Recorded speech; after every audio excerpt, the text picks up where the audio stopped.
Welcome back dito sa Metropolitan Museum of Manila. O diba, because of this button, nakiki-welcome na rin ako dito. Pero meron pa isang mag-welcome sa atin dito, which is, who is the museum director. Please help me in welcoming Miss Sandra Palomar Kwan. Miss Sandra, how are you? I'm doing well. I hope you are also. I am. I'm doing great. I love your museum.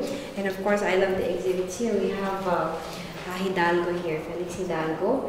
And we have another one over there. And this is just to, siguro maramdaman ninyo because Hidalgo is Hidalgo.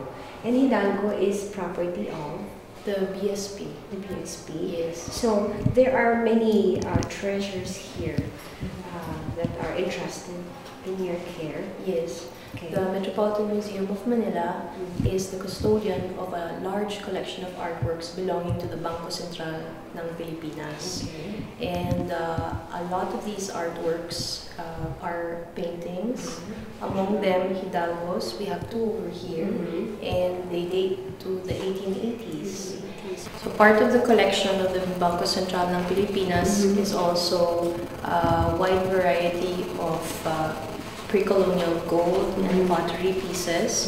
These are in the basement of the museum, and we are custodians of these pieces in terms of caring for them and restoring them if there is a need, and as well as exhibiting them properly. So part of the programs that we have in the Metropolitan Museum of Manila is to conceive of exhibitions that will put the collection of the Bangko Sentral ng Pilipinas into its best light. Apart from that also, we also have an educational program. Okay. Here we prepare, along with our exhibitions, a list of activities throughout the year that include lectures, workshops, to welcome all age groups. Ganda yan, all age groups. No? Meron din kayo programs for little kids. Well, not so little, but school kids. Yes, definitely. Okay.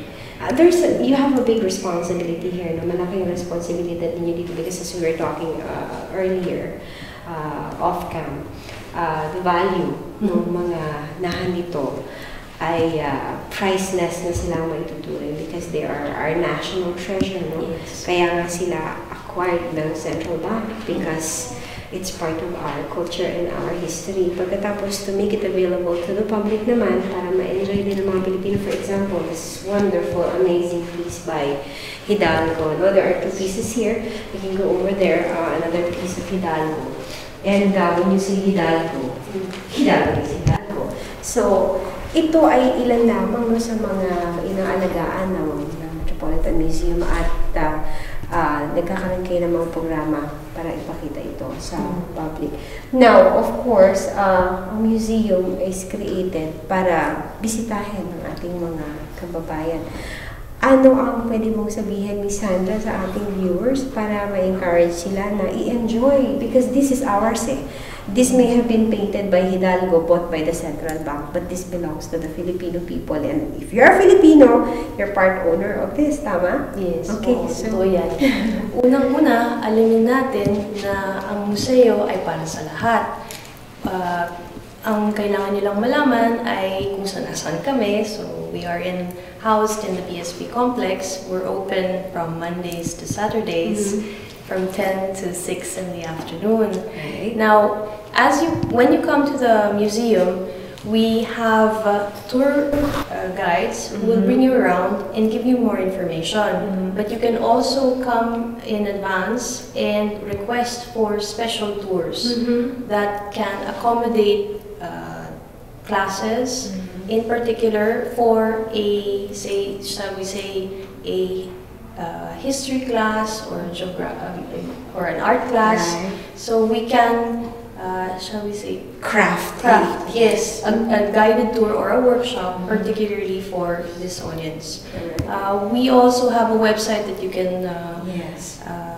look into, and that's where you will see our upcoming events and activities. Okay. At yan na i-flash natin sa inyong screens, mga kaibigan, the contact details ng Metropolitan Museum of Manila, pati na yung mga tawag dito, open hours ninyo. And may I say, I've taken many tours of museums. Ang tour guide at saka tour ng Metropolitan ay medyo kakaiba kasi yung ina-exhibit nila ay kakaiba doon sa usual na nakasanayan na natin na museum pieces.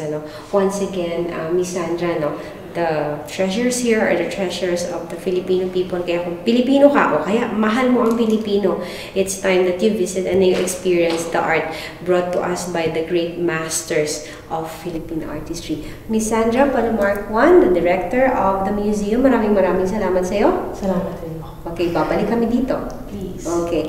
At pagbabalik natin mga kaibigan, bibisitahin natin yung isa sa mga exciting parts pa rin itong ating tour. Lahat naman exciting, no? But this is because yung collection na bibisitahin natin, kasama natin si Mr. Billy Malacura, ang Education Officer ng Metropolitan.